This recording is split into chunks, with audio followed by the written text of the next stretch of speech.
everyone. I hope you can hear me. Welcome to the second. Okay. Are we starting? Welcome to the second GA session. For those of you who have not met me, my name is Magdalena. I'm the outgoing Ifsa president, and unfortunately, I arrived a bit late, so that's why I was not at the first GA session.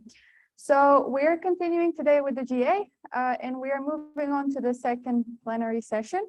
I hope you have your slides so you can see what's going on. Well, I need the slides actually. Thank you. So we're now at slide 2 with the agenda. We are first going to announce the results of the voting that you voted for the Board of Assembly and the Election Committee. Then we are going to talk about the statute changes and the ROP changes. We're going to have a short break. Then we're going to talk about the Ifsa budget, the establishment of subcommissions, and the nomination of honorary and consulting members. So these are the voting results. Total number of LCs that voted is 27, so that's 40%. So we have reached the quorum. And for the Board of Assembly, we had 26 votes for approve and 1 vote for reject.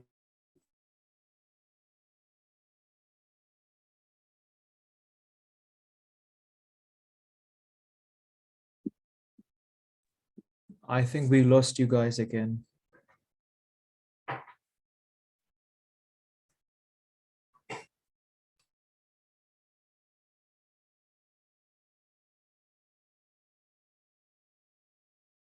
We had number 1, Simone, and number 2, Chloe, who is also online. And for the today's agenda, we had 27 approved, so the agenda is approved. And for the strategy, 24 approved, 3 abstained, so the strategy is also approved. For the GA logistics, you can find all of the documents on the Ifsa website.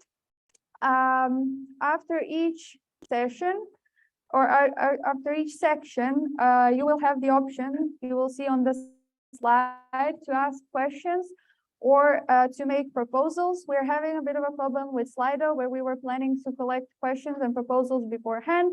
So for the online audience, you're going to be using Slido. For the in-person audience, you're going to raise your hand. And you're going to have, keep in mind that we have very limited time for the discussions. It would be cool to hear a lot of questions and a lot of proposals.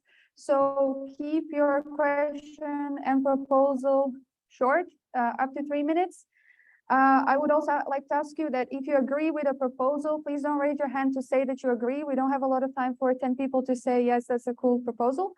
You will have the option to vote for the proposal if it's added to the voting afterwards, but you can do that then.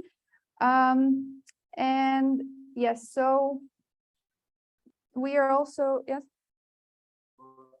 People that are speaking in person, you need this mic. Otherwise, online people won't hear you. So don't start speaking without this. Yes. Also for the proposals are, for example, for the ROPs, keep in mind that this is a serious document, so your proposals should be in line with that. Don't just propose anything, but make sure that it's in line with the, yep. So we are going to also use the Ifsa traffic light. Actually, I don't know about that. The green means that we are in time, yellow means that we are less than 50% over time, and red that we are more than 50% over time. We shouldn't have a problem though. Okay. Again, this is for the online audience now. For the in-person audience, you can just raise your hand. So we are starting with the rules of procedure. So we are going to have lower limit 45 minutes. If we have a lot of discussion going on, we're going to go up to 1 hour and 10 minutes. Okay. First of all, for the statute changes, it's in the agenda. We have not had any changes made to the statutes, so that's relevant. The ROPs are now divided. Each slide is for sections where we have made changes. After each section, you can ask questions about the section or make proposals for the specific section. Simona?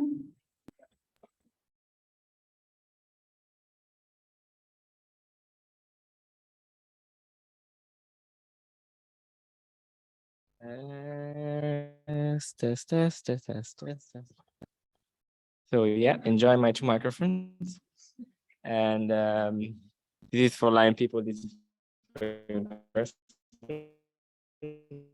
people.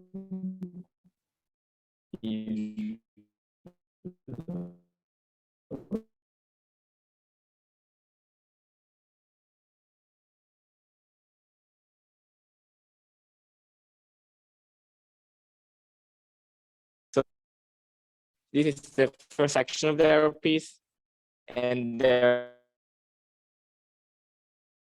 we updated the member expulsion. So we, so like now the criteria to expel a member are better defined. By member, we mean an LC, and also there is a clear procedure for how long it should be the warning period and so on. I think the biggest changes is the change in the associate member fees, which we propose to reduce drastically, because this fee at the moment are very high, and at the moment we have 0 associate members. So we think there is something wrong here. So we would like to keep this opportunity of associate member open. So quick recap: IFSA as ordinary members, and ordinary members are LCs, which then have members like people that have member of an LC and an IFSA member. And then there are associate members, which are people that want to be part of IFSA, but that are not part of LC. We want to incentivize people to have LCs because it really helps with continuity.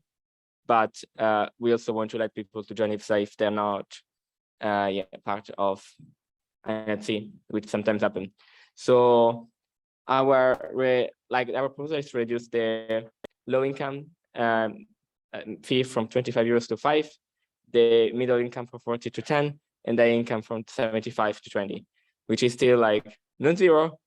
So we are kind of like, we don't want to make it 0, so people need to decide they want to join IFSA, but at the same time, it should be affordable for everyone to join.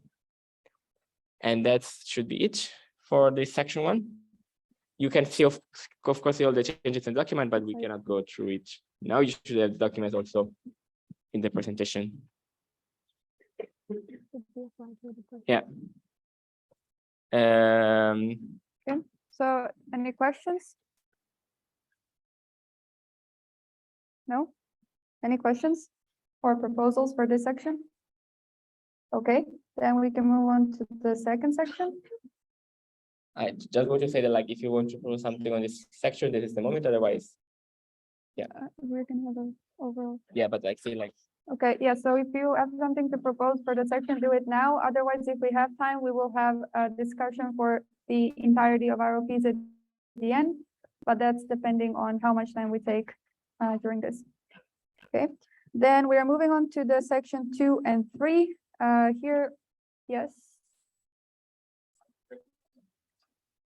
Right.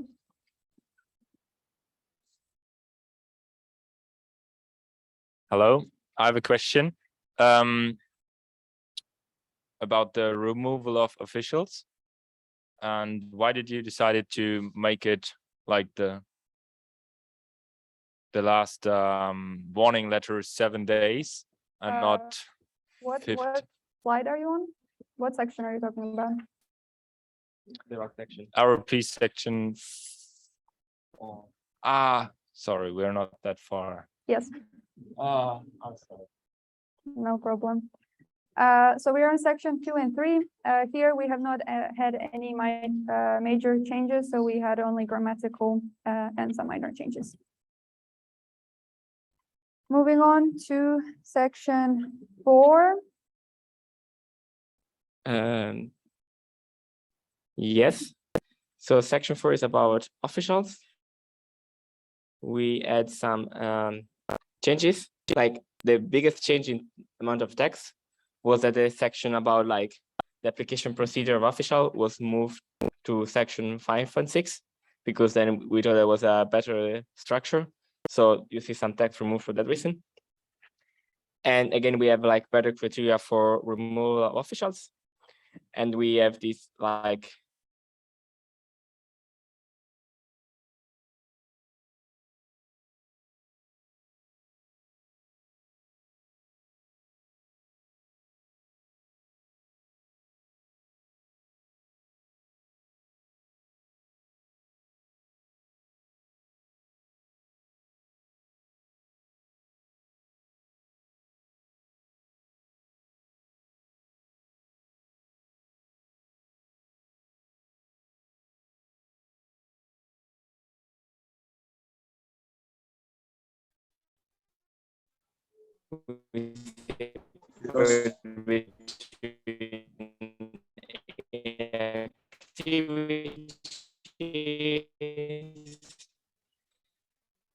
and unresponsiveness. So inactivity means that you disappear without telling anything. All problem with the official.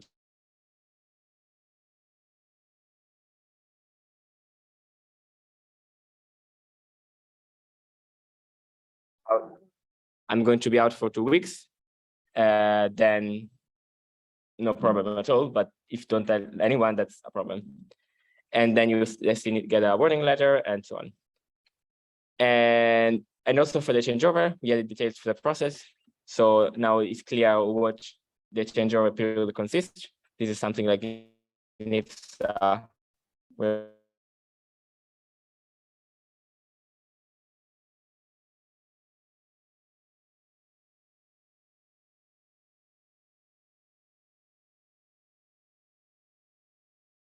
of being available. So then we get the 4 months that were in the previous RPs. Yeah, that's it on the proposal. Okay. Please first ask questions and then we can move on to the proposals. Any questions?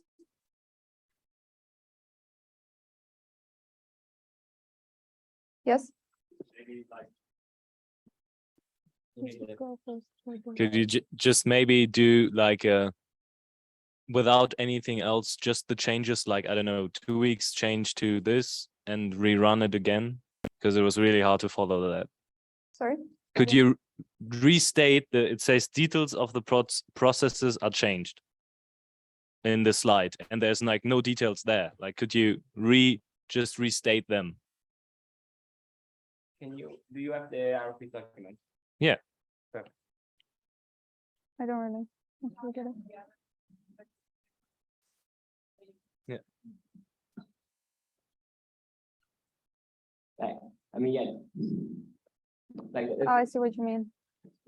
I see what you mean. I'm not getting. I think this implies that you have already read the ROP changes because you have received them in your LC emails and you were asked to submit your proposals. Since you are voting on the ROP changes, it's assumed that you have read them, or at least the sections where there is The a change. changes should be highlighted. No, it's not highlighted. That's why I'm asking. Like, something like this. I don't see stuff. That's why I asked. But that's a problem for us because That's on the stick. Like, this is the document. that's apologies for that because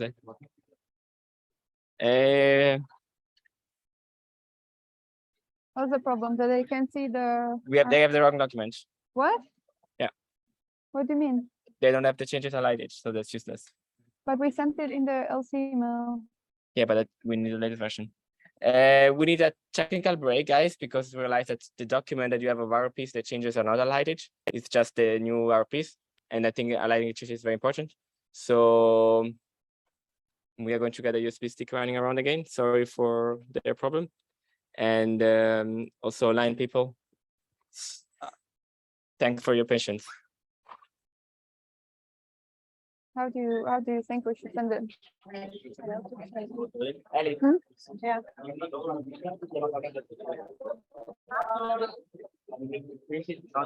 Oh.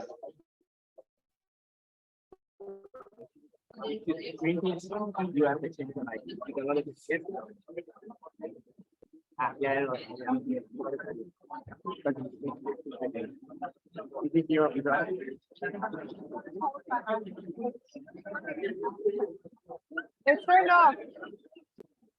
It's off. It's just off there. So tonight we will also be celebrating the national night. So there will be a list running around of stuff that you would need for the international night. We will start with alcohol. So I think it will be later, not going to this specifically, but for preparing your lunch for your customers, there's going to be a list running around, so we can go around for you while we are at the group. That's very important.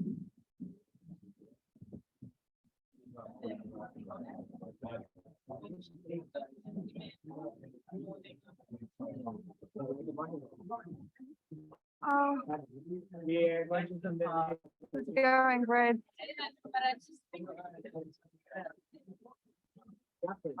Just say it's not relevant.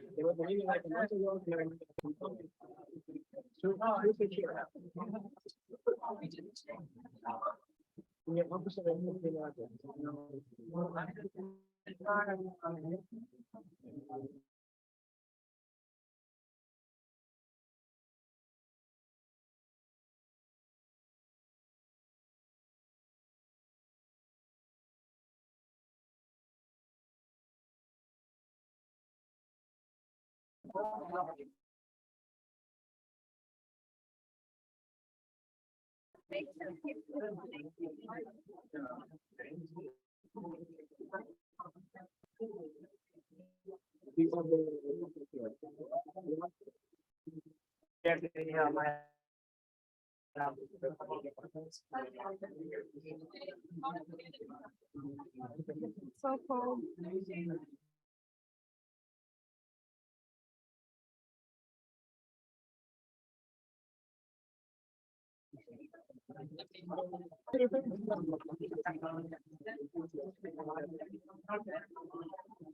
I think we just can like record.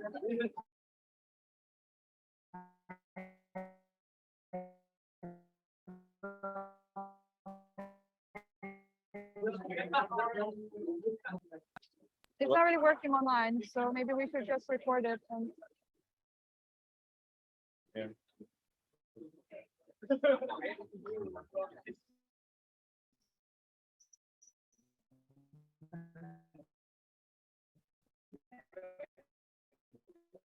how are you sending it? Just on the laptop or?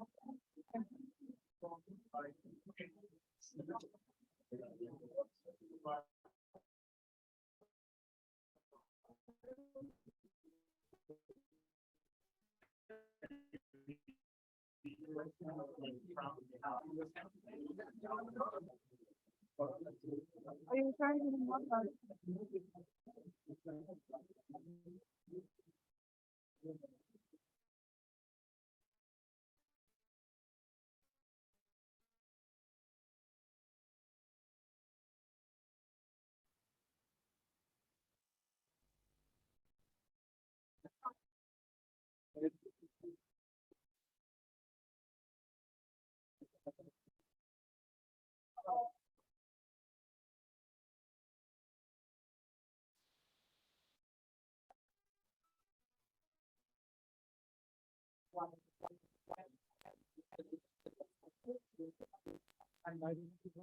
For me, the WhatsApp version looks unedited.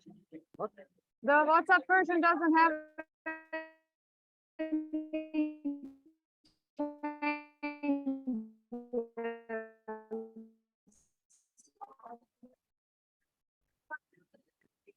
any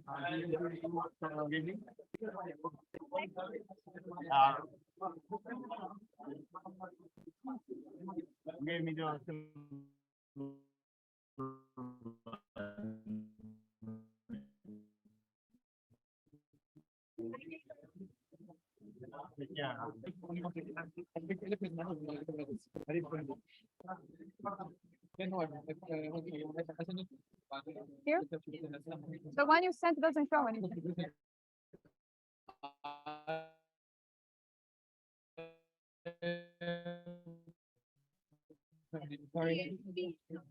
Can you delete it? What's up? Oh, it's Jonas. Jonas, this doesn't show anything. Can you delete it?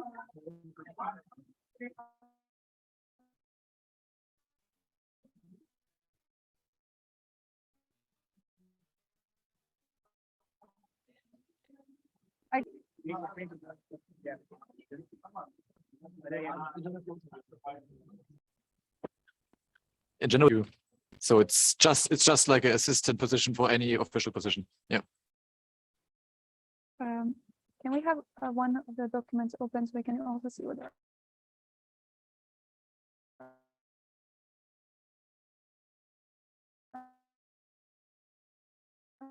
Yeah. All right. I need the. So, do you now have questions? Yes. Yes. Go ahead. Yes. Sorry.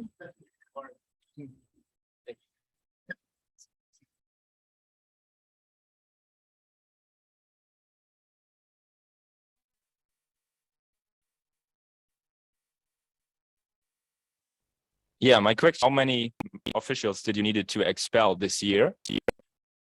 This year, we have not expelled any officials. There was no official procedure for the expulsion of officials,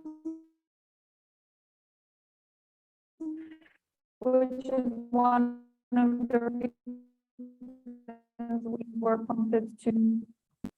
Yes.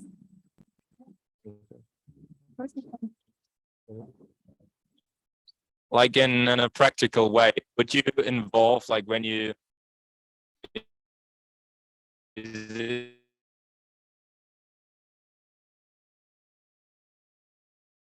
it usual to involve the LC, or is it just on a personal level, the communication? We did expel someone this year, but for the reasons that were mentioned, and that's why we decided to include it in the RPs. So.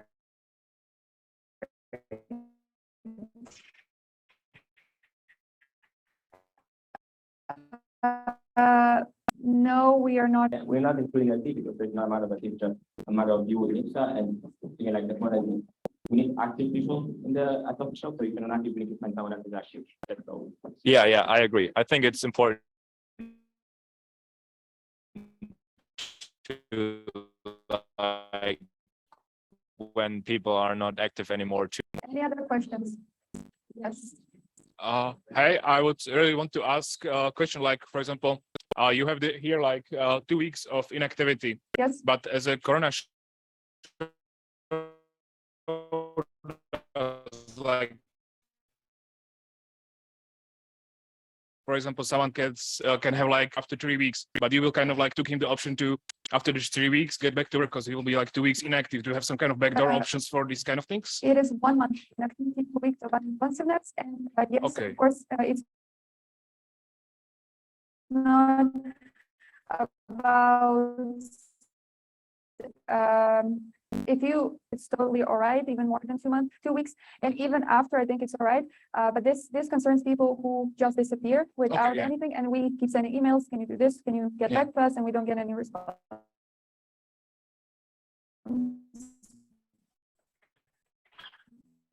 And I also want to highlight that the board is So- like it's a new requirement. Okay. And of course, you just need to see the integration, and we are all, there's Okay. always common sense at work, but we need a minimum requirement. Yeah, This is yeah. like, the minimum.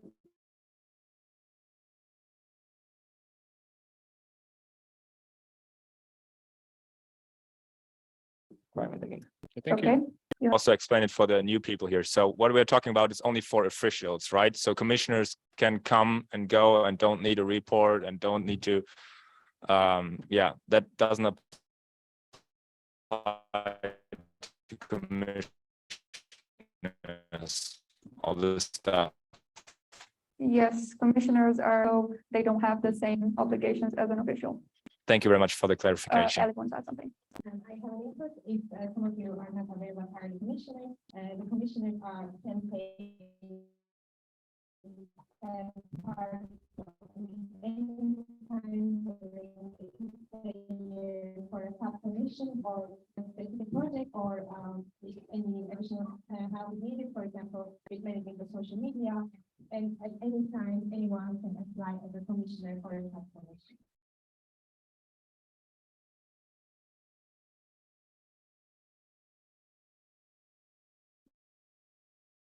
And of course, if you are very active, but this year we had amazing commissioners.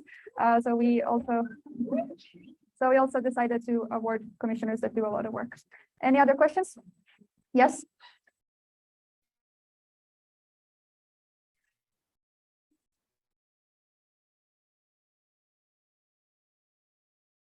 Thank you for the word. And a section should have an university level degree. I know that there's one LC that is like a Fachhochschule. I don't know if that says anything. It's really high education, but it's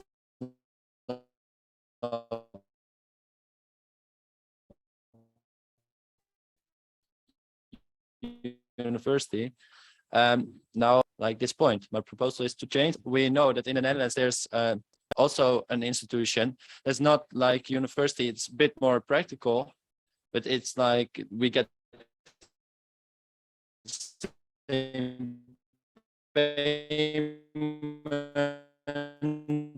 it's almost the same, but I think. Right. So section 1.1.3, normal members. 1.1.3. We don't have that. Wait, 1.1.3.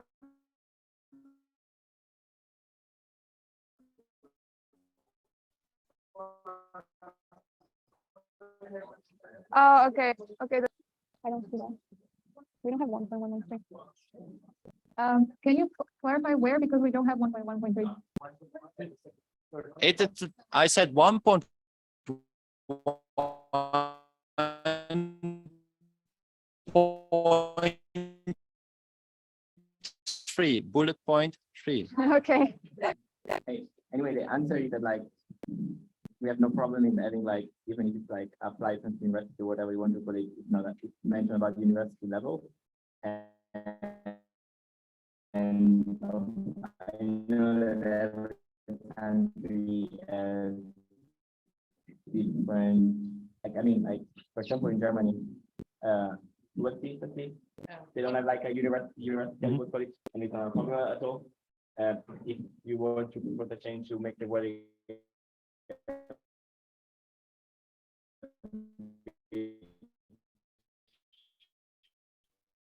Yeah, I would like it to change. Can we write down the proposal, please? Yes, thank you. Next question? No question. Okay. Any other questions or proposals? We have one online.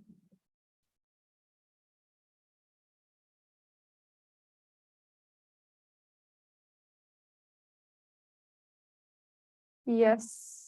We have a question, behavior. I think this refers to section 4 now, because this question was before our technical break.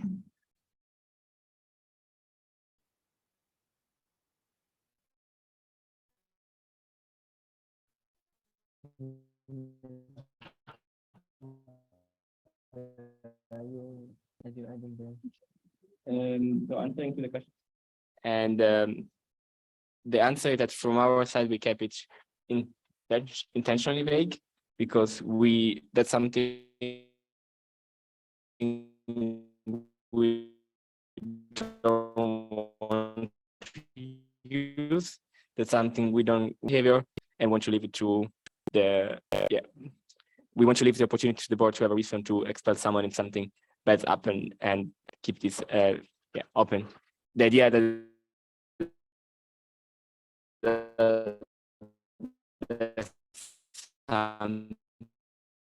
thing that should not really be, and that's why it was vague. All right. Put someone do the program. All right. No, you need to do it.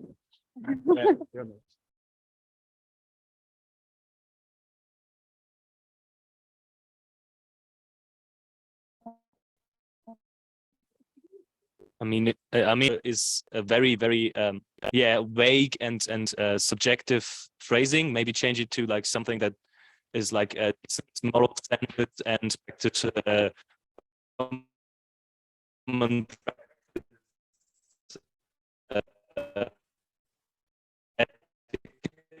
So it's like more, everything can be argumented as unacceptable. And I don't like that vague. Right.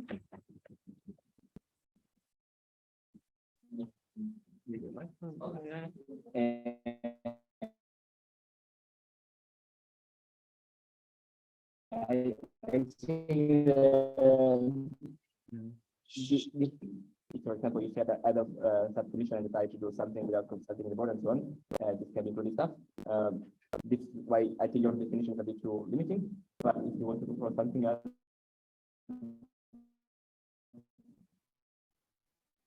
you can write it down somewhere.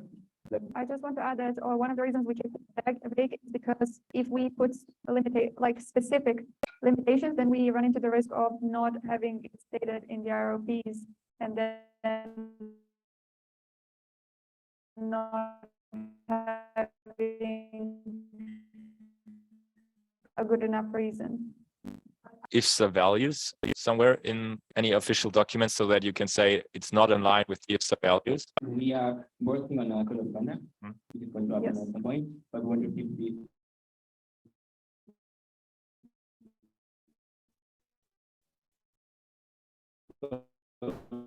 like the code of conduct is going to be from the board and from the application, but we want to keep the for official. Yeah. So it's not an official document that is decided on the GA, but only for the officials, the code of conduct. The code of conduct is not done yet. That's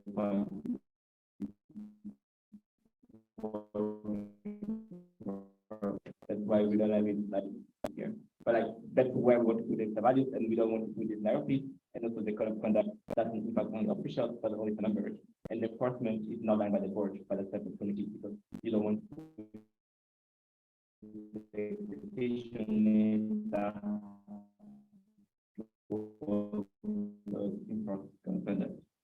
Great work.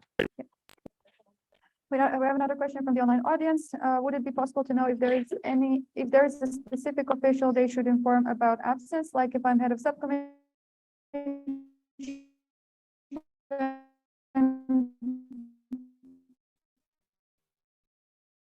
Should I only inform my head of commission or board and the counselor? In that case, you don't necessarily need to inform the rest of the board. Is that right? Yeah, and also addition from that.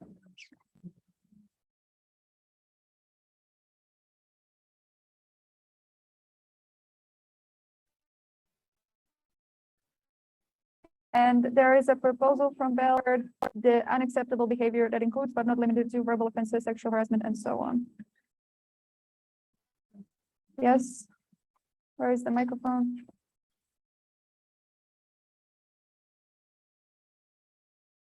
I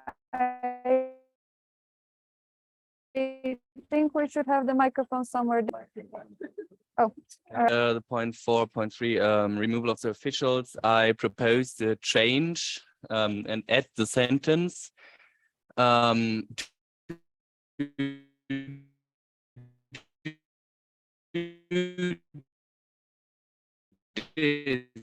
The board is obligated to include in if an official does not fulfill the mission, the board can is eligible to expel an official in case of either. all right. Are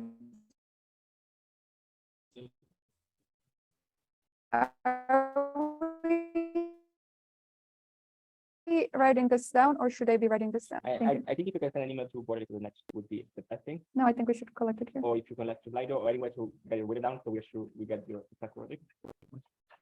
Please send it to the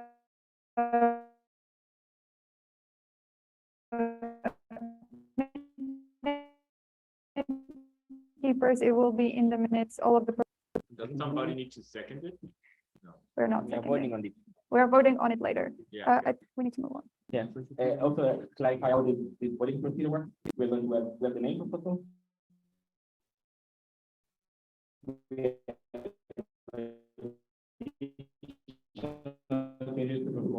can collect now. So no seconding. No seconding is voting. Okay, now we are moving on to the next section. Can I get the presentation somewhere? Yeah, that's true.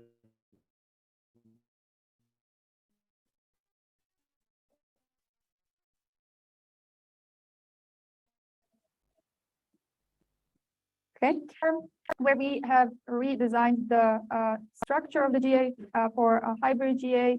As you know, this is the first ever hybrid GA. And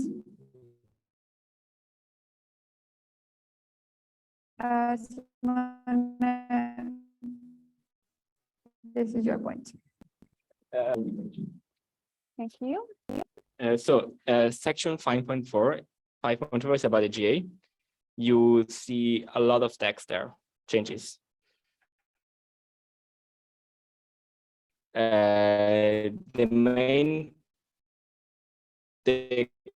core changes that we are going to have we were forced with COVID to basically reinvent what a GA is, because we could not have IFSS in person, and it was the first time since Ifsa was founded.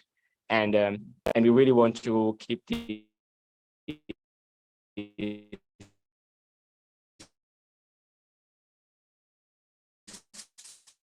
we were already working before GA, like to include the audience, and now we had this GA online that worked, and so now we want to have this average, and we want to approve in our piece like all the details. How the GA, the average GA work, all our pieces were not like really applicable at the moment. We already had to reinvent them with COVID, because it was completely unexpected COVID. And so that's the idea. We have this first session. You have the voting between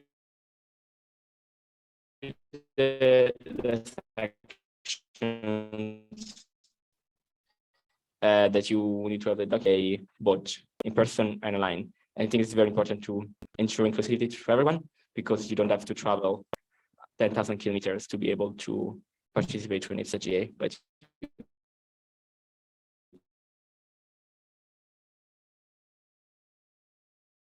just connect online.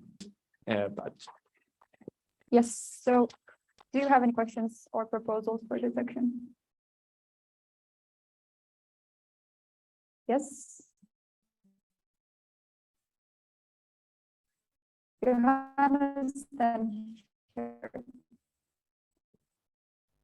Yes, only the members. Who is ensuring that who is responsible in the board of assembly that only people who are an IFSA member are joining the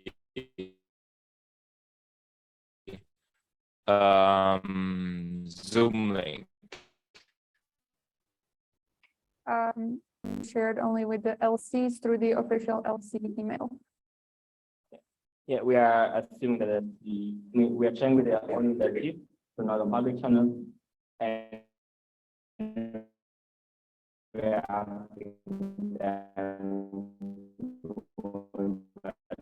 members. We are not enforcing. Also, voting should only be accessible to LCs through the official LC email. So no one else, no one else should have access to that.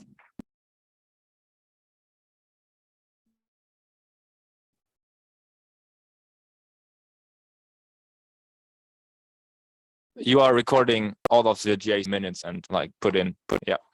Yes. Did we have another question in the back? Yes, thank you for the word. I'm a bit confused as the board of assembly leads the GA. I think only is not in the board of assembly, but so what is the role there? Thank you. My role here is that, since I was in the board, I did an active role in developing the RP, being questions from the site, but not ensuring the GA is running. So it's because I was behind many of the changes in the RP. That's why I think because I know the most about it. Thank you. Yes, all of the board worked on the RPs together, and we had specific sections that we were working on. So that's why it's better if people can answer the sections that they were involved in. Thank you for the question. Do we have any other questions? not, we're moving on to the next section. Section 5.5, Regional Assembly. Take it,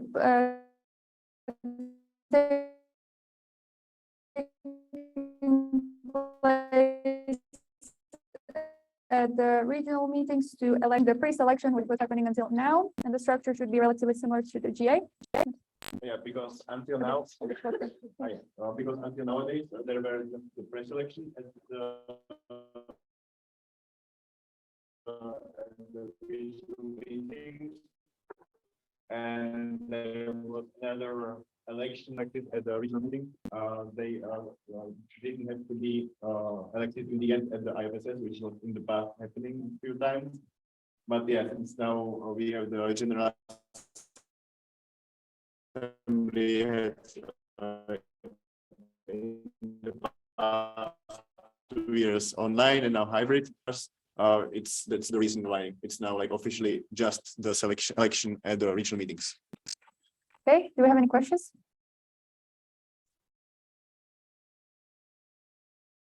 Proposals? Johannes. So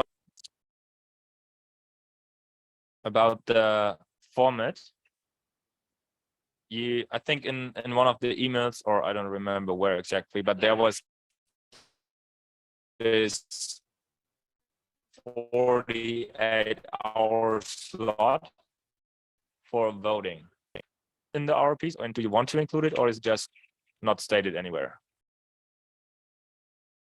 You mean for the RRs or for what at the moment? For in general, the voting, for the hybrid meeting. Yeah, for the organizer of regional meetings, it's now 24 hours to be made because I think the LTs are from the same region and they are from the same time zone or maximum 1 or 2 hours difference.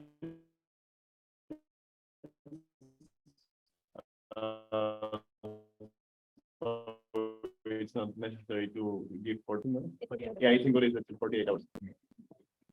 All right, any other questions or proposals for this section?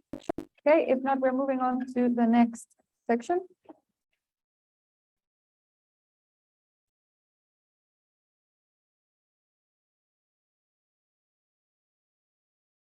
So this section is about the voting procedure with score voting. This year we have decided to change it to star voting, which someone will explain, because of certain issues with the score voting. Shimon or Simona, do you want to explain the star voting?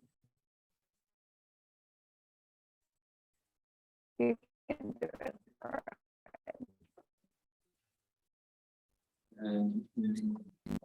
right. So as we already explaining at the first GA session, we're using this score voting for just one election where we can have multiple elections and we can ensure the vote diversity without having to make any win per selection before. The only problem of score voting that is like you might have problem with like strategic voting. It means that you're voting against other candidates. Just you're voting in a way that does not reflect your preference of a candidate, but that you're voting to be able to increase the chance of your best candidate to win. Putting like Elif, even though I think Elif would be a 4 for the position and Magdalena a 5, if I give 0 to Elif, just to make sure that Magdalena has better chances. And if you start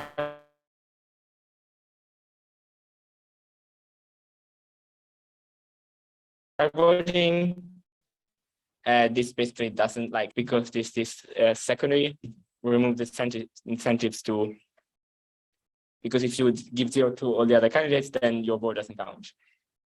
So it's for you to give a vote that makes sense, or at least reduce incentives. It's simple enough to be able to use it. So this is the main reason why we want to use this voting system. All right, do you have any questions or proposals for this section?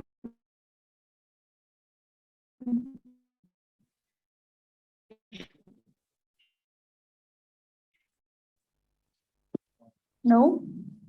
All right. Then I think we can move on to the second section. Do we have any questions online?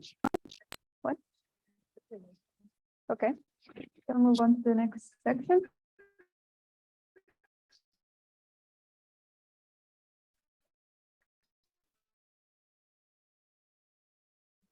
There's one question. Yes. Yes.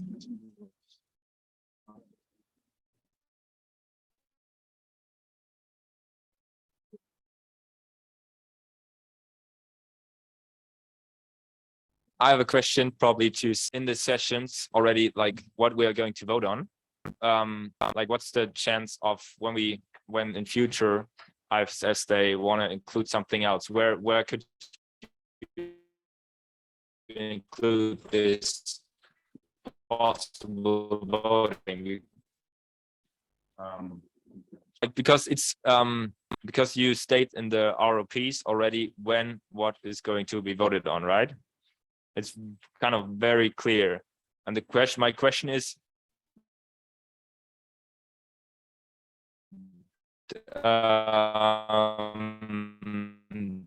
do we get in trouble if something is against the ROPs? We can't know. This is just a basic agenda of the GA. You can always change the agenda of the GA. And I mean, like, for example, like you don't like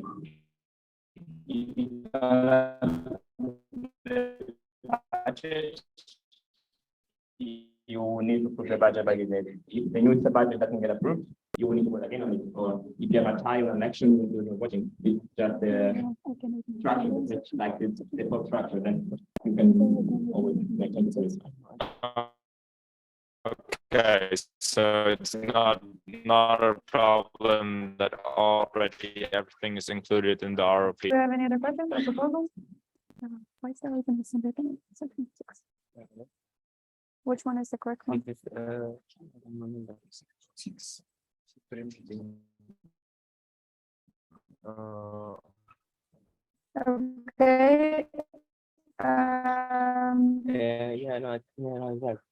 It's correct. Okay, we're moving to section 6. Here we also had some minor changes. We had the regional assembly, regional meetings, and we had department meetings from commission meetings.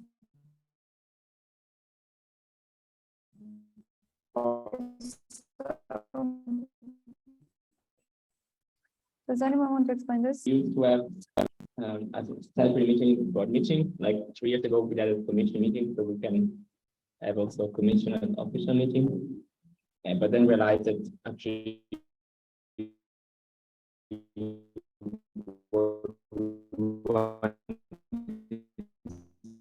the partner meeting is non-commission meeting, that makes much sense. And also at the end we often did the partner meeting and not commission meeting. And you can always have a department meeting which is focusing on commission and then what's the minor change.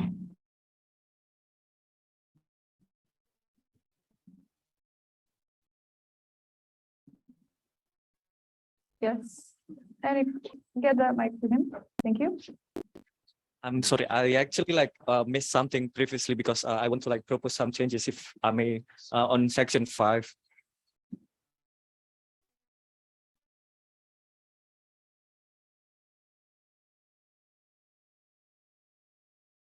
All right. If it is okay. Sure. On section 5.6.5.2, the application content of the official. Yeah, so I mean there are 4 sections like a motivation letter, motivation video, and 1 year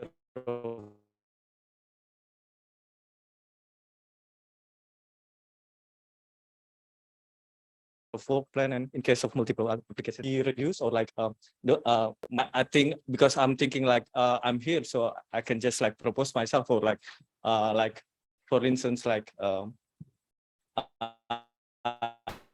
I don't have to make a video, but can make a motivation letter. Answer first, and then you can add, these applications are, for official positions are happening after IFSS, so the board will need all of this to decide. It's not just about,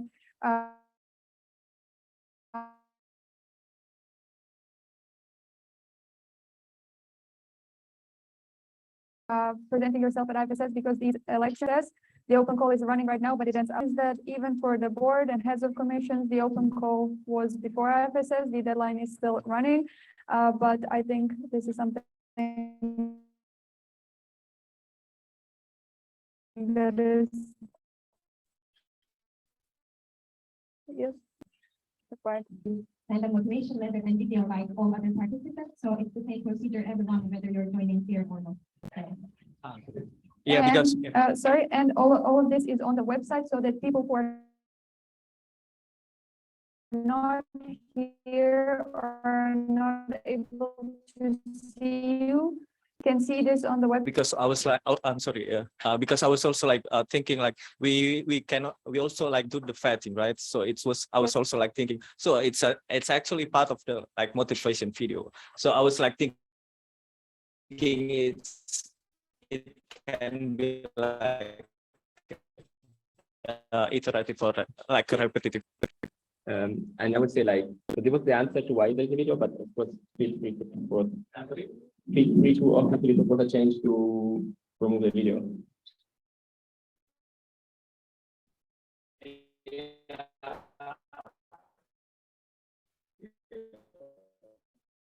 Yeah, I was like thinking like in video for online in-person people, but I don't know if like people in this meeting agree with that or not. I think the same rules should apply to all participants and to all applicants so that everyone has equal chances. And also we need to consider the amount with all of your motivation. I'm sorry, I don't see you, with your motivation, with your plans and so on, because we don't know how much time we would have at the vetting or how the vetting would go. And again, I think the same rules should apply to all applicants to be fair.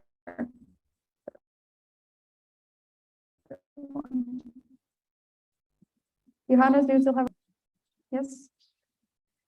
But Binta, can you please tell us if you want to make this proposal or not? So should we include this in the one?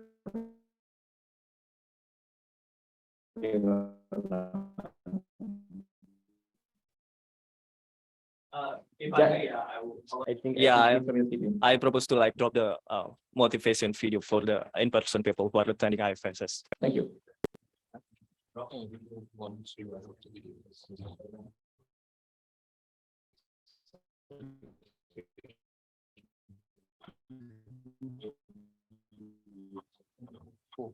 Questions for section 6? If not, we can, yes, Johanna? Sorry, just as a reaction to dropping the video, I feel like, I mean, of course we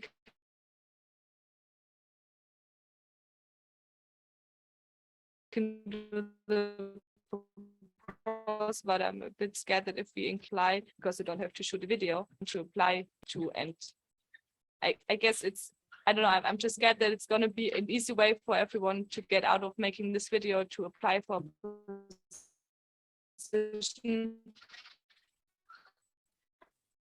And then, yeah, do you get my point? Not for the proposal, everyone is allowed to make a proposal, but I encourage everyone to think before they vote, because it's very easy to click yes on everything and be done in a few seconds, but please think about the proposal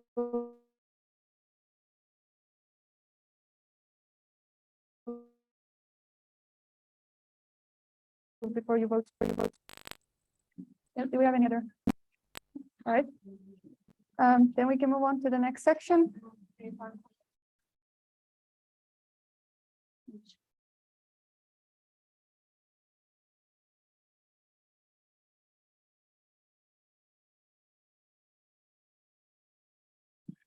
So there's a comment for other officials to submit applications. So this is proposed. It should be either completely removed or stay in the arrow piece.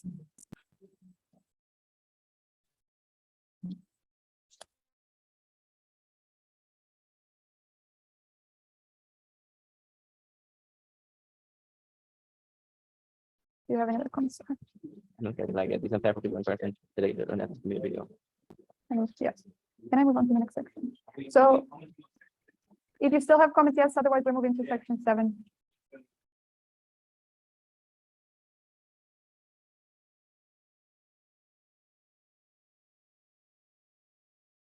Do you have the, all right? In case there's, because there is again the point of discharge.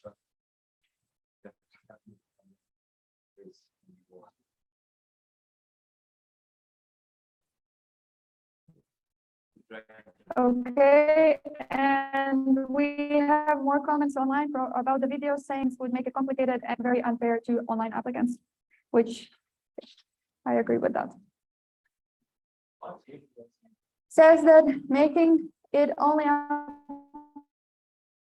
applicable for in-person applicants would make it complicated and motivation video.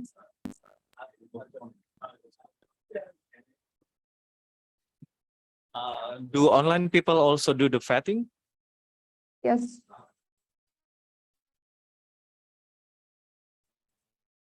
Everyone needs to do the vetting. Yes. So then we're moving on to section 7. Okay. Because I'm sorry, because I was like thinking like motivation video, it can be also like in the vetting, right? I mean, like when you are having this kind of like video or like you're proposing. I disagree. The motivation video is about your motivation and about your plans. The vetting is about specific questions about this position. Okay, so it's only Yes. So the vetting is are questions from the GA audience, and they have the right to ask you any question that doesn't necessarily. They can ask different questions, which kind of means that the topic that is in the motivation video would not be covered in the vetting. okay. Yes. Thanks. All right, now moving on to section 7, we had some minor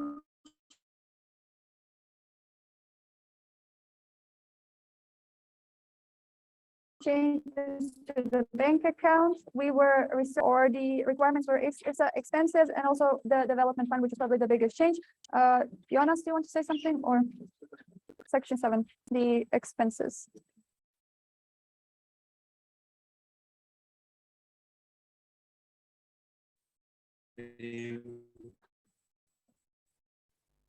Yes. Can you go from the other side? Yeah.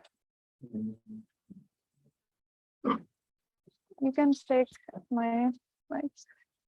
Fine. Then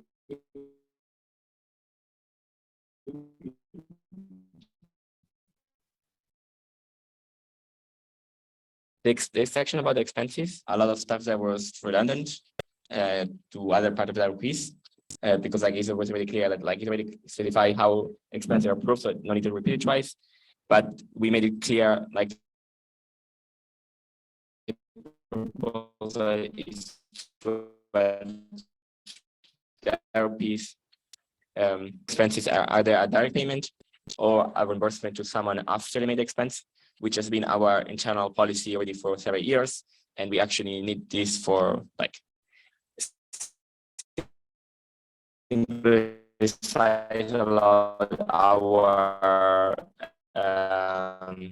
accounting, because so yeah, we just want like the proposal was to include in that piece, so then it's clear to everyone that this is how IFSA works. So which means that like, for example, if you going to IFSS, each, but only after you bought a plane ticket, and this is for everything. All right, any comments or proposals for this section?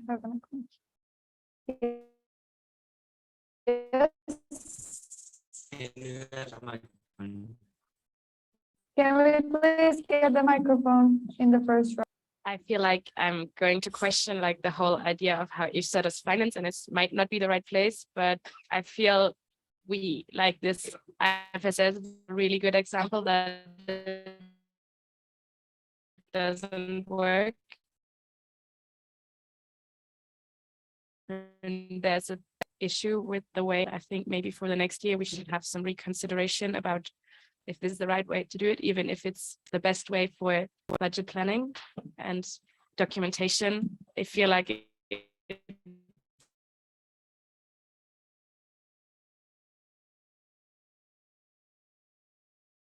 it's not working in practice. We, as IFSA, have very uncertain funding and not a lot of it when you put it in perspective. Therefore, sending people money beforehand without them having bought the tickets is very risky for us as an association that is supposed to support many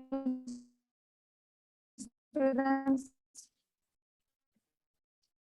So I understand your point, and yes, security of our funding and association. And I think we also need to understand how it works with German tax authorities, because we need to prove our expenses. So yeah, that's something like I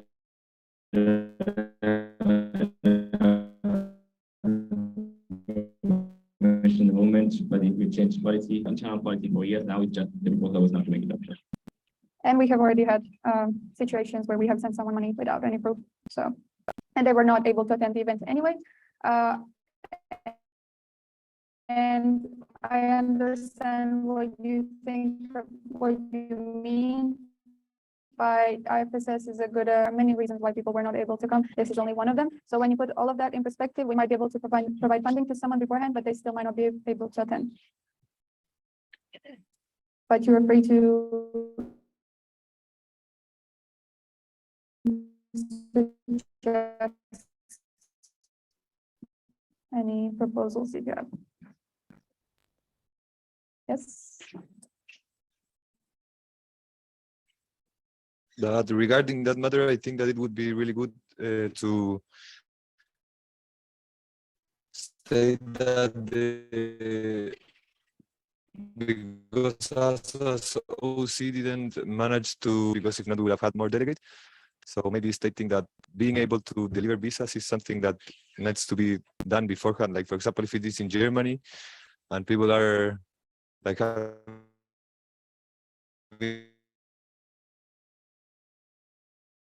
in the list of countries and start developing that is not going to be the problem, because funding, we know it's not. Yes, like I said, there are many reasons why people are not able to attend. It's not just funding. Sometimes we are late. People are not able to get a visa.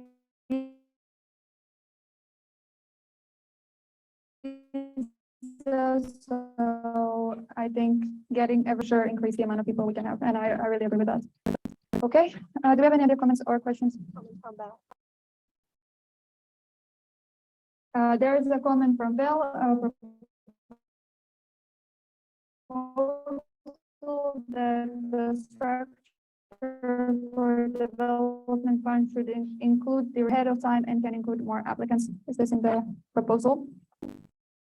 Yes, Tim? I just want to clarify that it allows the development fund to also be spent on getting advice.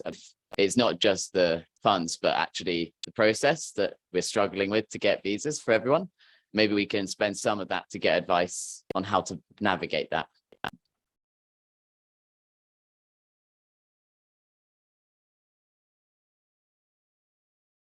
There are no restrictions on how we can spend it. In future direction of process expense as reasonable. If you want to spend in chocolate, you can do that.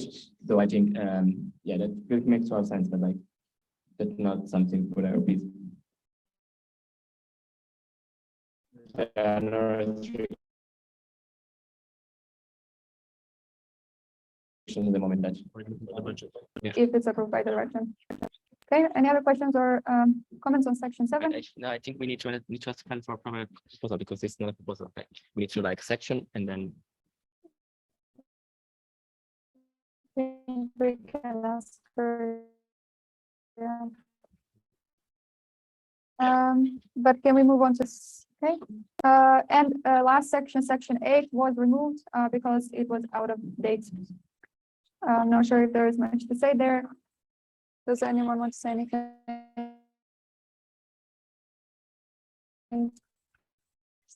one of you wants to say something? But not really. It was just. Maybe I want to add a bit of historical perspective here, because so like 5 years ago, IFSA added on in the statutes, which were this massive document.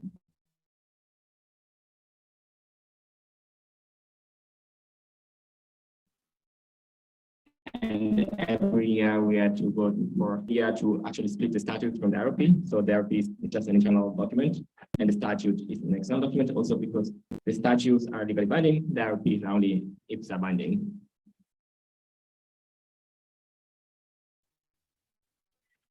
The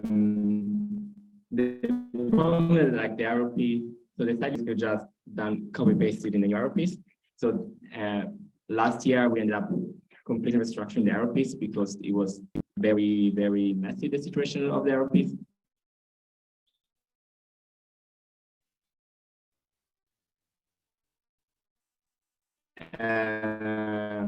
But they like seeing not everything was updated, and this section 8 was like one of the things I was staying there, and so our purpose now to just remove it because it's not really relevant how we don't have anything at the moment that really fits in this door. Yes, Johannes was first, but you already have the mic, I think. All right. Thank you for the word. I have a question about the development fund. Is that the right time?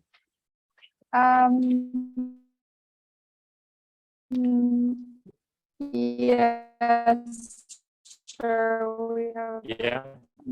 And how, like, what kind of committee is deciding on the development fund? And it's a bit unclear because it says, okay, one member of the board and supporting jury members. So how many people in total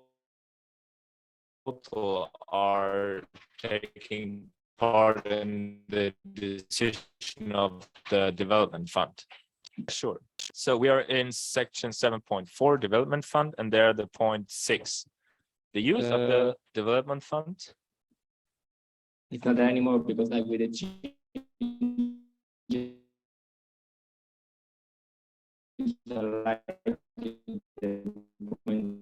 not working anymore. Because I see 2, 3. Yeah, we have, 9. we have different documents. Okay. Sorry, I'll get the new updated version. Okay. Yeah, please.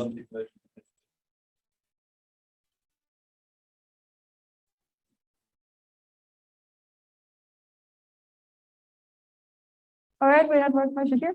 For point 8, but after that the document continues with 10, 11, 12, 13, 14, 15, and after that it's some information that I don't know where it's from. That's just a technical issue to compare changes, and yeah, but like that's ignore the change removals, and the largest part is going to be added to the development fund part. It's just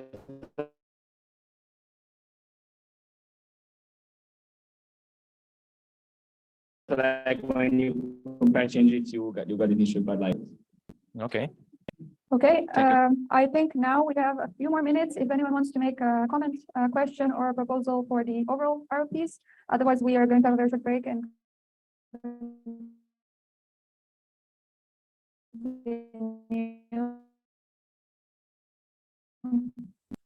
yes. Just an addition to the description of honorary members, as that is currently very unclear. I have written it down specifically so I can also send it to the minute keepers, but I'm gonna read it aloud.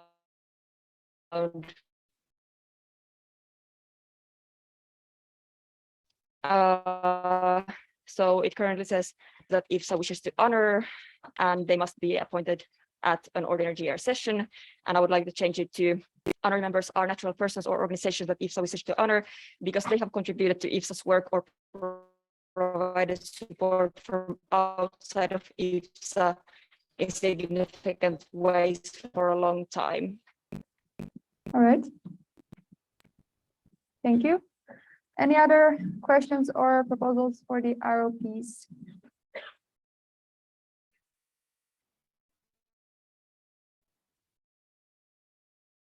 Okay. Thank you. Okay, another proposal for to add the section 7.4.2, open calls for development fund applications must be done at least 3 months before the target date of an event. For an example, IFSS. Okay. For further questions or proposals for the ROPs, I suggest that we take a short break, 10 minutes, and then continue with the GA. Thank you. Do you have the time? No.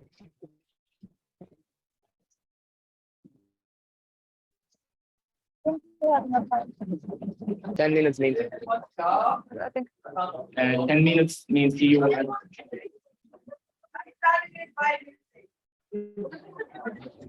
I know.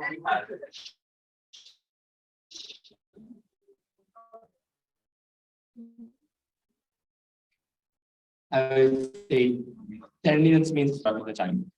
Thank you. Thank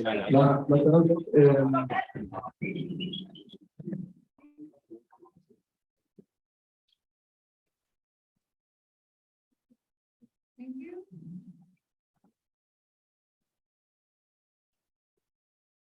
I think we can get started.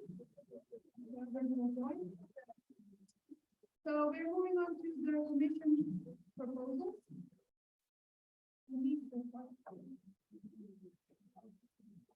So we have made some changes to the. But they're not on the pen, right?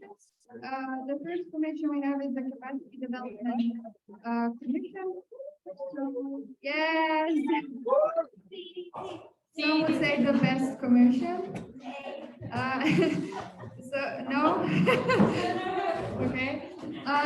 So we are continuing carbon and sustainability, cultural competencies and language. We are going to merge education and membership. Mentorship. Sorry, mentorship. Not membership. We are continuing the joint IFSS task force on forest education. We're continuing the gender subcommission, and we are adding the tree learning and fundraising commission. Tree learning because currently it was within the forestry education. However, it turns out that it's a lot of work for the subcommission to work on both, and the work be different. That's why we are establishing a new subcommission for tree learning and fundraising for the reasons that were already mentioned during the GA. We want to diversify the funding sources, so we are establishing a new subcommission for fundraising. Next is the communications commission. So we are going to continue design, web publication, social media, and Discord. They're very standard, and we want to re-establish podcast subcommission because this previous year we have had new podcast episodes, and we want to continue with that. And then we are re-establishing the Treehouse subcommission because during COVID there was not a lot of travel, so the Treehouse was not really needed. If you don't know what it is, it's sort of like couch surfing, but Ifsa couch surfing. And so we want to re-establish it now that travel is again possible, and it could be very useful. Then we have the partners commission. So we are continuing the C4 and youth in London, FBO, Forest Dialogue, ITTO. For the IUPRO subcommission, we are making it temporarily a two-year position because of the IUPRO World Congress, which will happen in 2024. So we need a person who's going to be there for 3 years in the scientific committee. So this is only a temporary extension of the position. After that, it will return to 1-year position. We are continuing the REPROF and EFI and adding Pro Silva subcommission because the partnership was recently established. And we have IPC. So here we are continuing Forest Europe, UNCDP, UNEP, UNFF, and WFF. For the UNFCCC and UNCCD, it was until now merged. We want to separate them because there are two different COPs, and the person will have a lot of work to do around one COP. And yes, so UNCCB is a new subcommission. This is the update on the commission proposals. If you please pose questions if you have any or proposals. Yes. I also happen to have the mic here. Mhm. I have two questions. I would start maybe with why is Treehouse under Communications Commission and not CDC? Thank you. For CDC, we already have so much going on. And, we thought that for Treehouse, it will be mostly managing the site and the members' activities. And also under communications, they can still like share and give orientation about the platform, and that would like lower the workload for CDC. CBD 1 or 2 year position. UNCBD, Yeah. as far as I know, it's a 1-year position. Okay. Just Yes, but it's a one-year position. Rafael, correct me. okay, just asking because it used to be a 2-year position, and I think it was accidentally removed and made a 1-year position. And I was there when it was accelerated. yeah, so and I when did you- leave a comment when the proposals were going around, but I don't think I ever got a response. Which professional? UNCBD. Yes, for UNCBD, we have some problems due to the pandemic.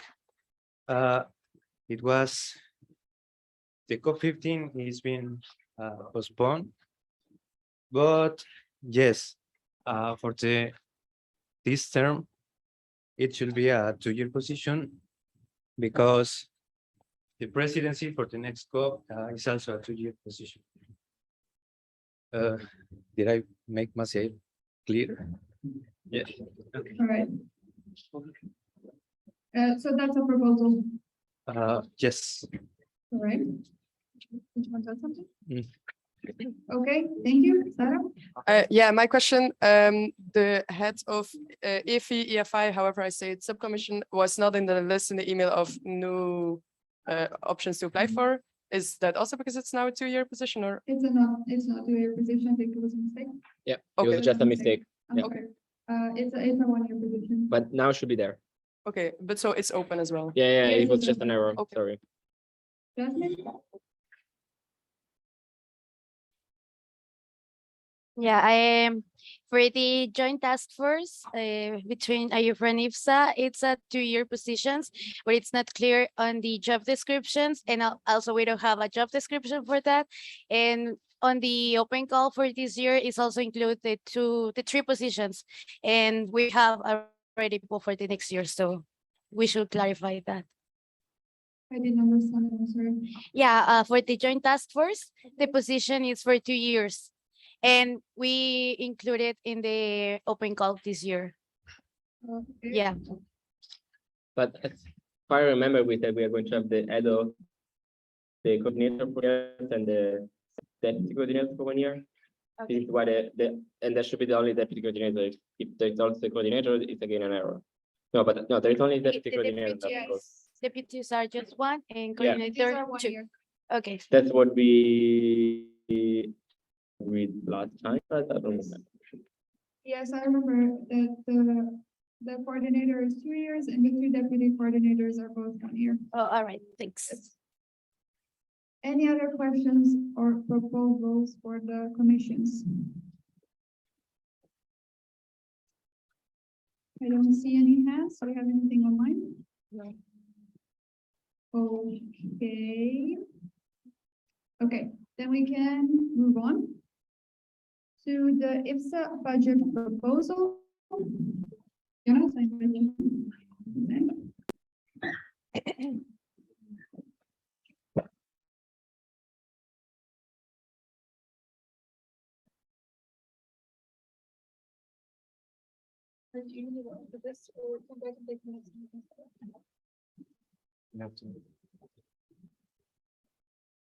No, click it. Yeah, so it's a budget proposal. Maybe Elif, can you go a bit further? Yes, I will start with the expenses that are planned or with the expense budgets for next year. So for the general administration, so those are all the costs that are just because we have to run the organization. Those are like costs for the bank and transactions and website, everything that is connected to this. We reduced the amount from 5,000 in total to 4,500. We think this should suit our expense for next year. This year we also wouldn't have reached the total amount if we didn't have this incidents with the hacking attack in the beginning of the year. So we want to save some money there and rather spend it on other budgets. Then for the meetings, we stay with the same budget for the interim, about 10,000 euros. And for the regional meetings, we have some changes. For the last term, we had like a very balanced budget where we would give out 2,000 euros to each of the regional meetings. This year, we try to make it a bit more fair and want to reduce the amount for high income continents or high income regions, where we reduced the support or the budget for those regions to only 1,000 euros compared to the lower or middle income regions that will still receive the full 2,000 euros as a support for the organization of the event. For NERM, we reduced like the original support from Ifsa completely and only filled it up with the donation from the past OC. So they will receive the full donation of 2,900 euros that were donated from the Finnish OC this year.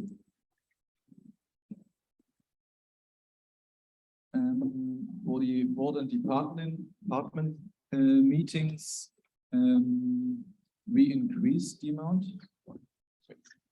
Board and department.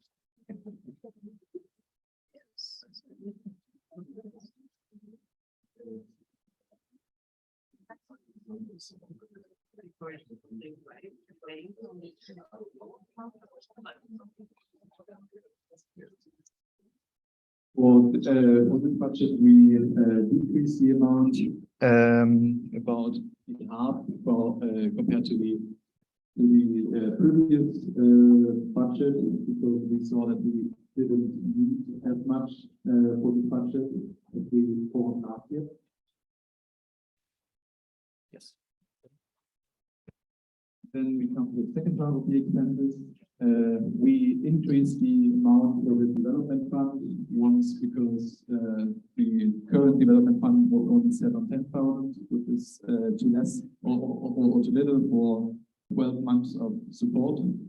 So we increased it to 17,000 in total, which is more than 1,000 for each month that is or where we have an open call for the development fund that the LCs and individuals can apply for.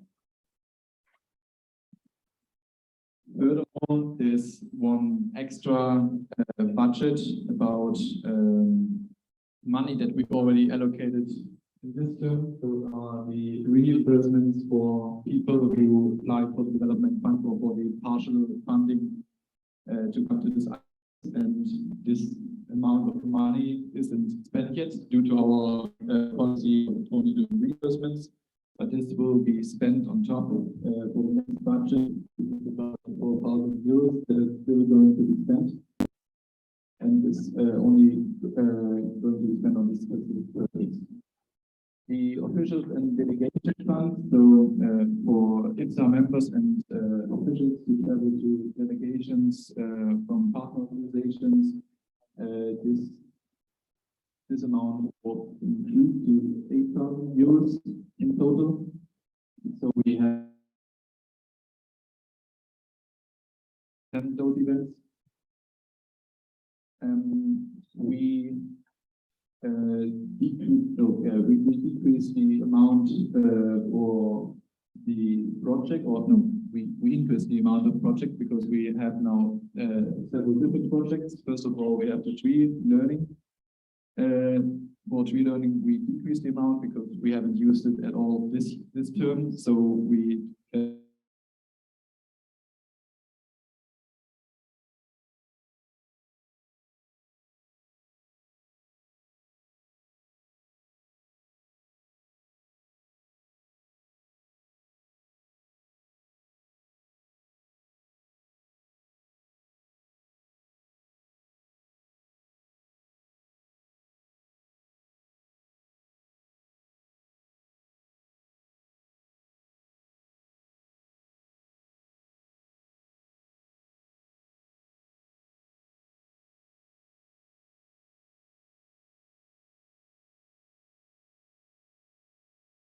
Hi everyone. Let's just wait until they have a good connection again. Sorry.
income during the next term, and this would mean on the last or the last table. Currently, we have around 111,000 euros, and with our expenses of about 80,000 euros and an income of about 10,000 euros, we will have expenses of, or we will pretty much spend a total of 75,000 euros, and will end up probably around 35,000 euros at the end of next term.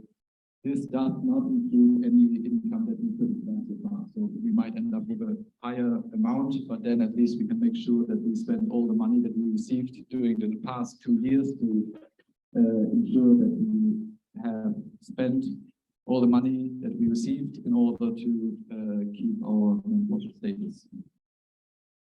Are there any further questions? Maybe I've been a bit too fast.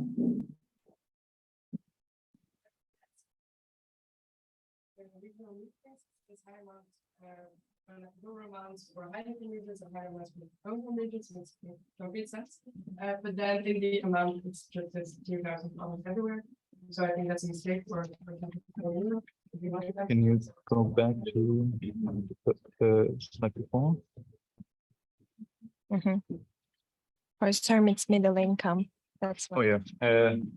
So yeah, we haven't written it down. I think so. It's for high-income countries which we consider as Northern Europe and Canada and US in North America.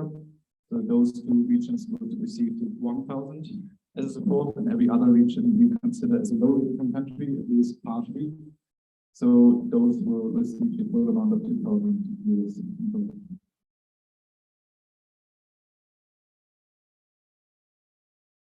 Any further questions? Be honest. Did you include some money for maybe legal complications of like profit and so on in the general budget? Not yet. This would actually go into the general administration, but we haven't allocated anything yet there. We could, but then it's the question how much it would be. Like it's very varying from, it could be just a short consultation up to an entire training, and this hasn't been made up yet. That's the problem. We need to decide now, or can the board decide on the budget? Like how is the process? Can the budget be changed, but you should be deciding now and it cannot be changed at all? The budget is somehow variable. We only want to have a certain structure now to somehow expect certain expenses in the future. That's why you might be right. It might be a good thing to actually plan ahead and also include those. So far, we haven't planned. And how the budget works is that we're spending this amount of money. So we plan to spend this amount of money on this category, and if we tend not spend the money on the secretary, then we move to another budget. For example, this year we had a lot of regional meetings that didn't require the money, so then we are able to move this money around. So, but yeah, this will be the idea that we try to spend money in this category.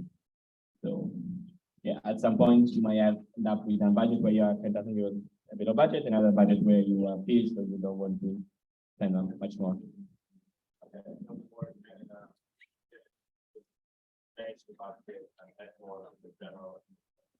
Yeah, the plan is that we somehow spend around the 80,000 that we allocated here.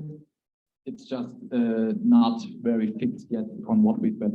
Those are just like proposals how to spend money properly.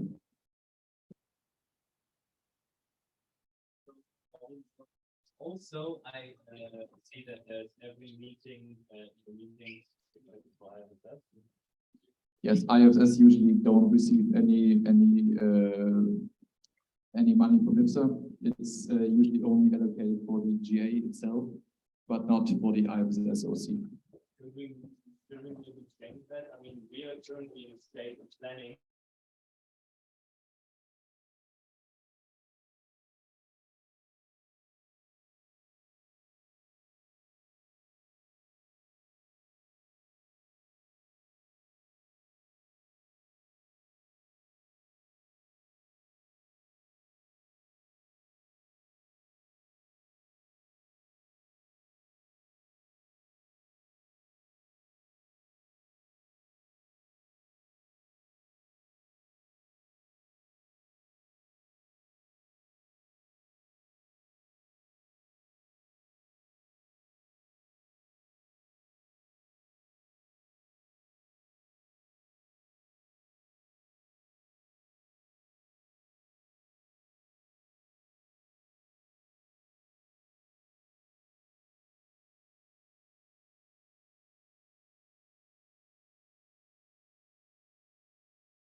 Yes, we don't, as you can see, the budget don't have that amount, and allocating 1 or 2,000 for IFSS probably wouldn't do much for you in the overall planning.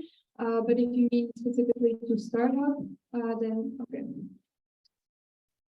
And one combination, like the budget is year by year, so I think we just need to make a budget that makes sense for the in 2023. Like we don't need to worry about IFSS in 2024 because we can always do a budget next year.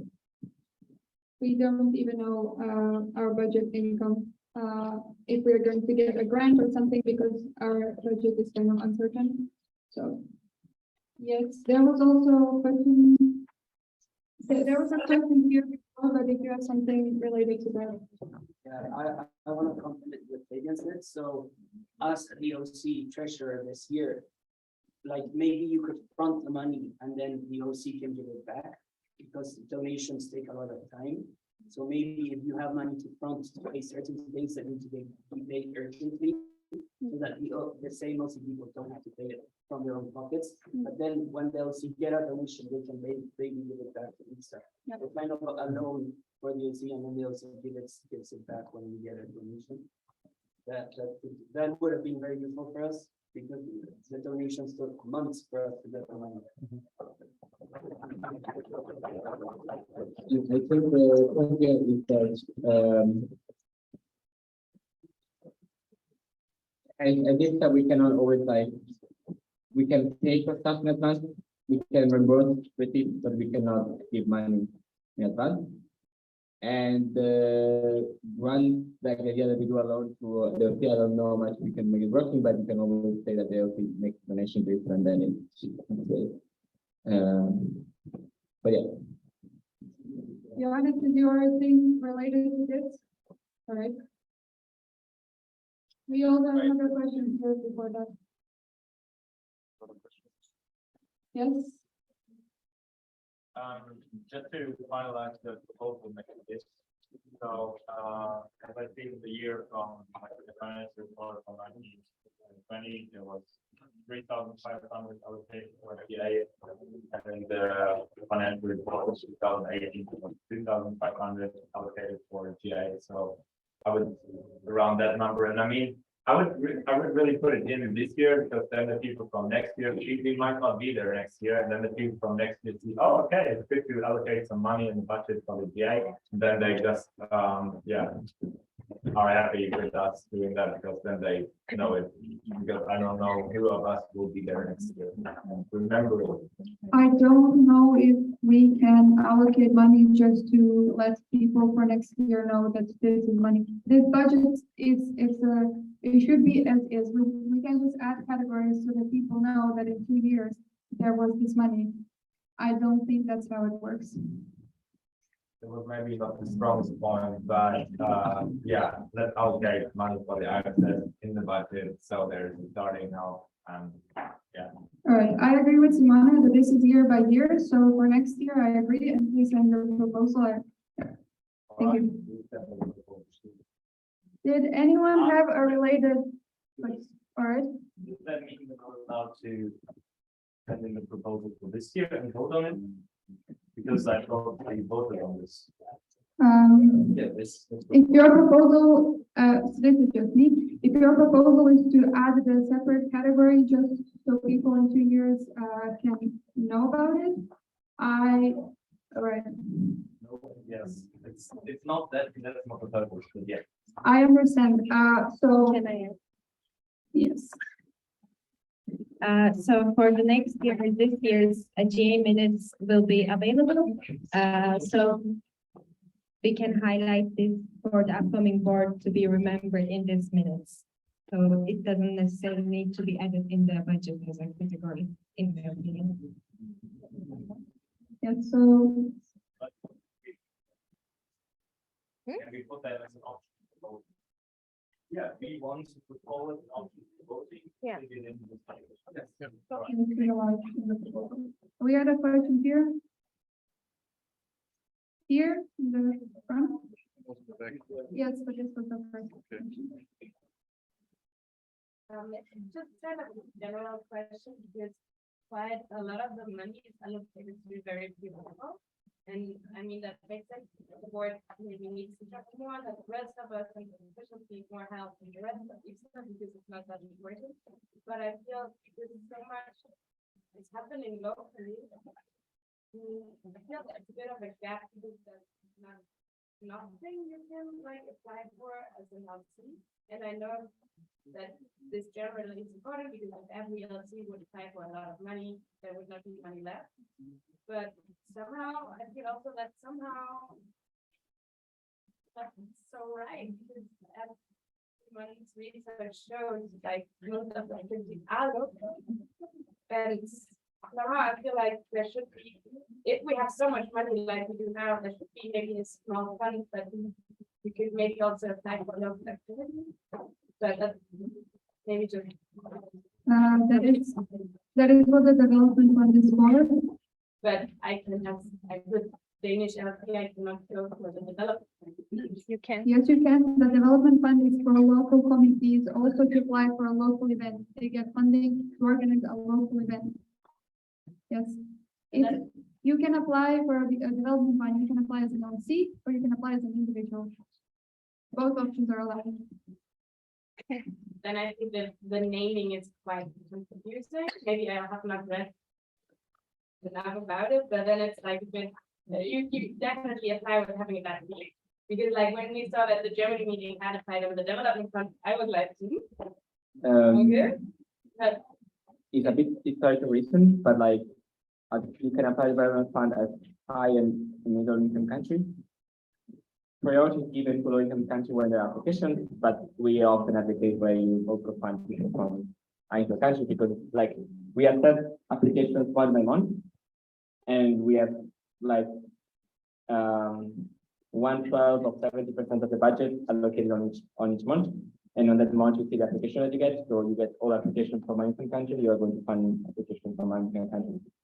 And it's just that when you have multiple applications, you give priority. So you try to give priority, but like doesn't mean that like they're going to be expanded. For example, like if you will get an application which is pretty relevant that we got, they're not going to get funding even in low income country.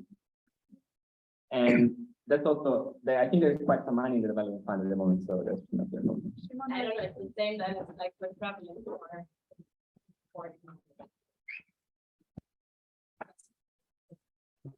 Can I just also comment?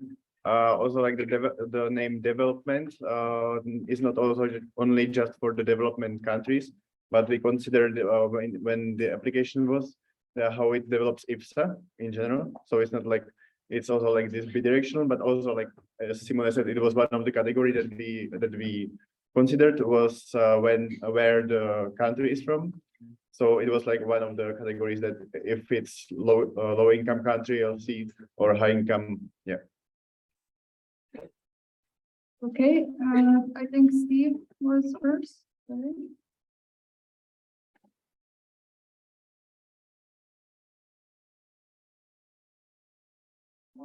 Yeah, so I wanted to ask a little bit on the regional meetings again. I wanted to first ask for alarm. Yes, I guess that we have the same amount as other regions because technically we are now medium income. However, I don't think that relates to the reality of Latin America. And I think that if, for example, yes, we have medium income countries like Mexico, Chile, and I think Costa Rica now, but if the next organizing committee is going to be in a low income country, then I think that it's not fair that they would have the same amount if the income is not the same. And for example, if we're trying to motivate the Paraguay guys to organize alarms, Paraguay being a really low income country, then 2,000 euros might not be enough. And using like the same reason with South Africa, it would be like a low income country organizing this, so it would be like a higher amount for me. That would be the first part.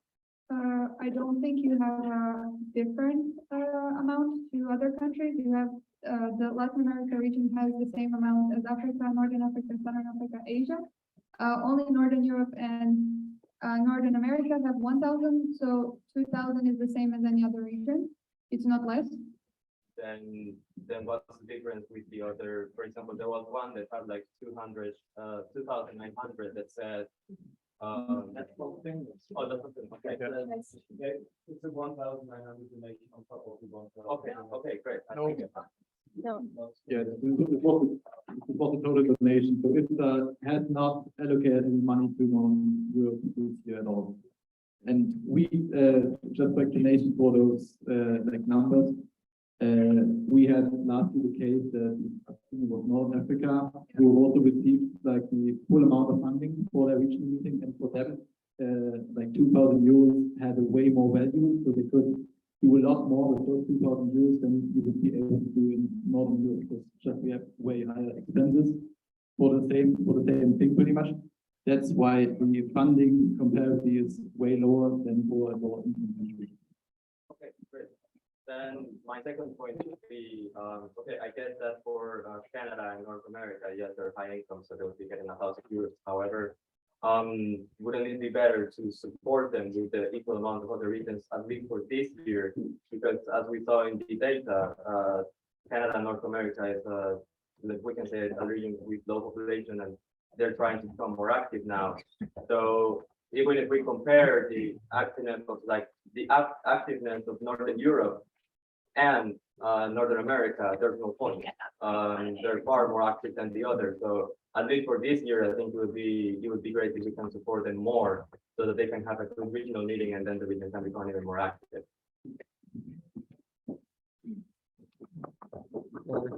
I would have just a general comment, like of the overall budget. Like at the moment, we are planning to spend 85,000 euros of the budget, which is spending all the money we have to spend, because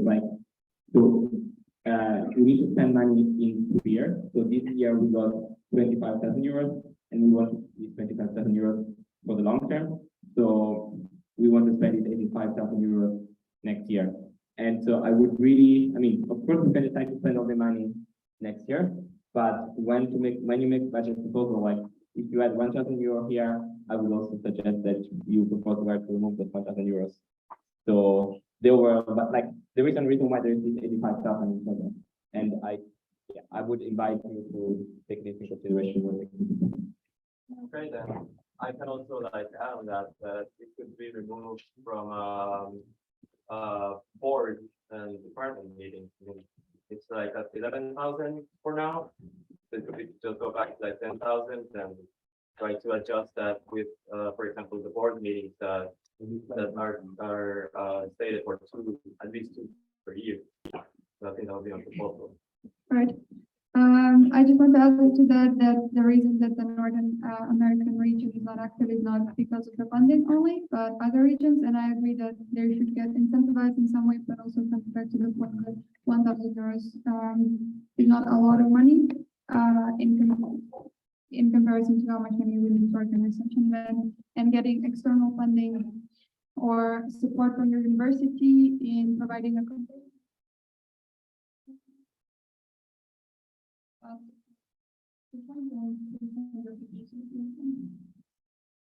yes, I think Bensar was first. Sorry. I was also like wondering, like the package of interim and both department meetings, it costs like 20,000 euros. So I was like also like a bit like concerned, like what is the purpose, like, or like the outcome of this kind of meeting? Why is it like other like or like other regional meeting, and there is no budget allocation for IFSS. I mean, because as you have maybe noticed here in IFSS, when people get together, the productivity, the motivation of people is much higher than meeting online. And we often run into problems with officials. We have 50 something officials that they get super demotivated. They are not really doing the work. They're not interested in doing the work. They disappear. And we actually managed to have our first department meetings this year after 2 years, and it's really amazing for the work, for making a plan, for getting people motivated to work again. And it's really important for the workflow. It's really important for the people, and we've had really good experiences with having department meetings. I don't see you again, sorry. We have really good experiences with having department meetings, and it's something that's really important for us to officials. Yes. organization of the interim and that stuff is quite flexible and very short notice, I think, because it's not like the IFSS supposed to be on 2 years upfront. And the interim, I don't know how much time. We already planned on the next interim probably. So they don't have a lot of time to get sponsored. That's probably the main. And then the question again to Simona. I understand, could you elaborate a bit more on the 25,000 that we would like to keep for in 3 years? What is happening in 3 years, and because like there are 36,000 left on the bank account. What's the difference between the 25,000 and the 36,000? I think I can also elaborate it. So this is the 25,000 was the income from the past year. So this is what we have to spend for the next 2 years. And that we have like 36,000 in the end of this term just comes.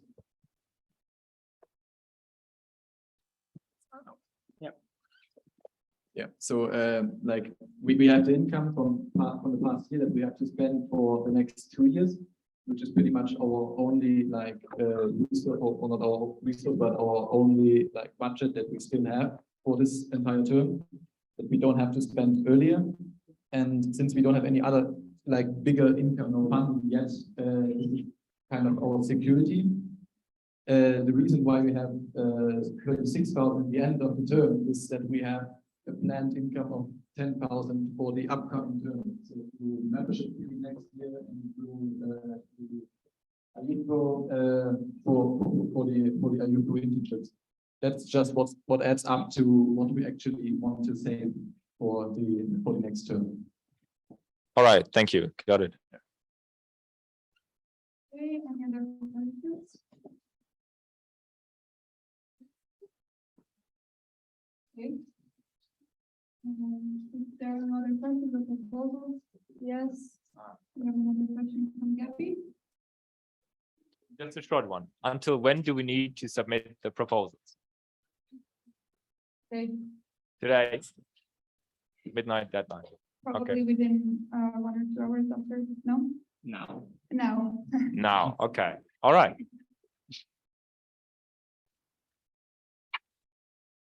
That's-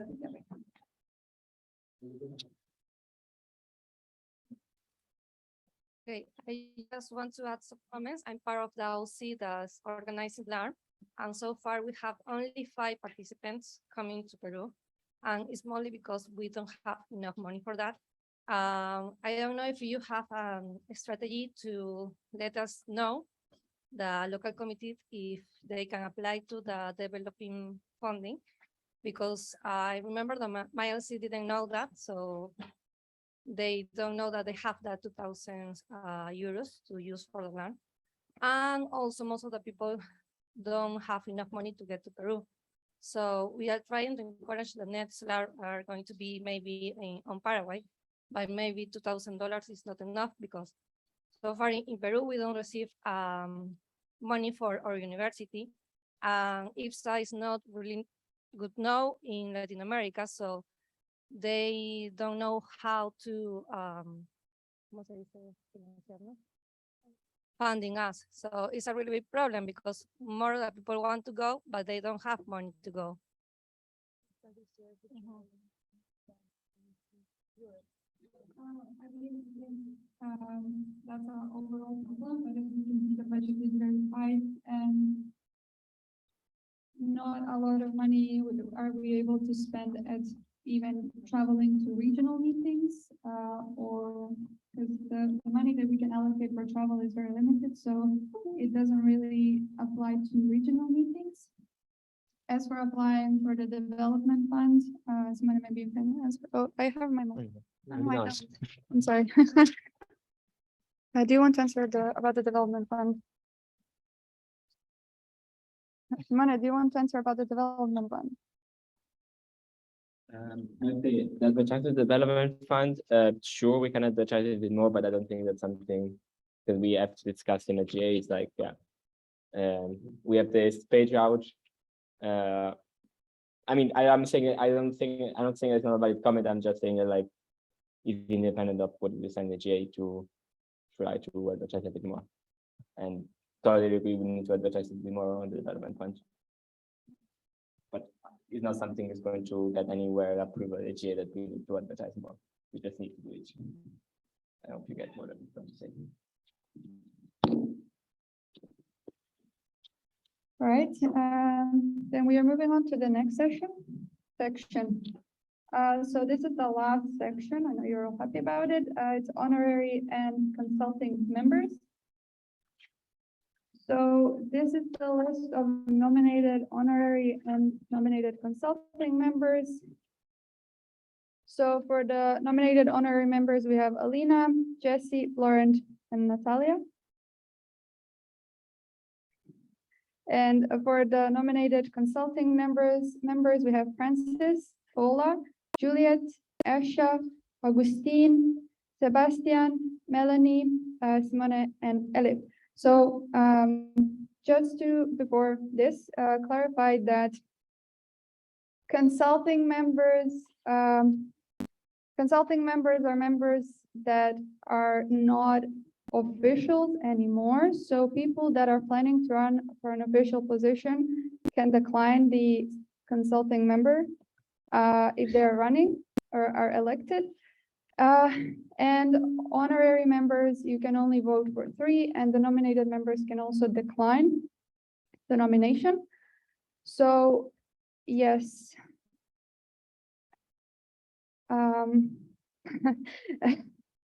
So because all these people are not here, I think if anyone here is nominated and would like to decline, you can do that now, but also people will be they will be informed afterwards and can decline the nomination. Yes. I would like to decline my. I would like to decline my nomination for. Okay. Yes, so, all right. That is that. You will receive the ballots and you can vote yes. Can we pass the mic, please? Thank you. I didn't hear Jonas as a consulting member, is that right? Jonas? Yes. So I would like to propose Jonas as a consulting member, Jonas Sitter. Right.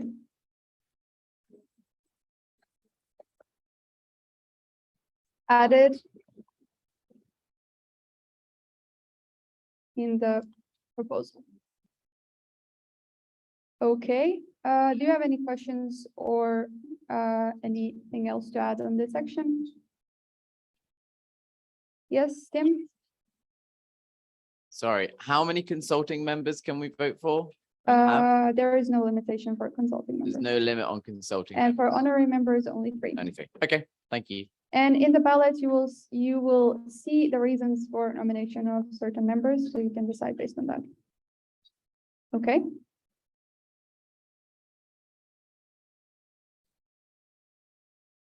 Yes, do you want to say this? Sure. Okay, so Elif will take over about explanation about the voting, and then we can conclude the GA. Okay, guys, so I hope that you had a good overview of the proposed changes and also for the commission. And yeah.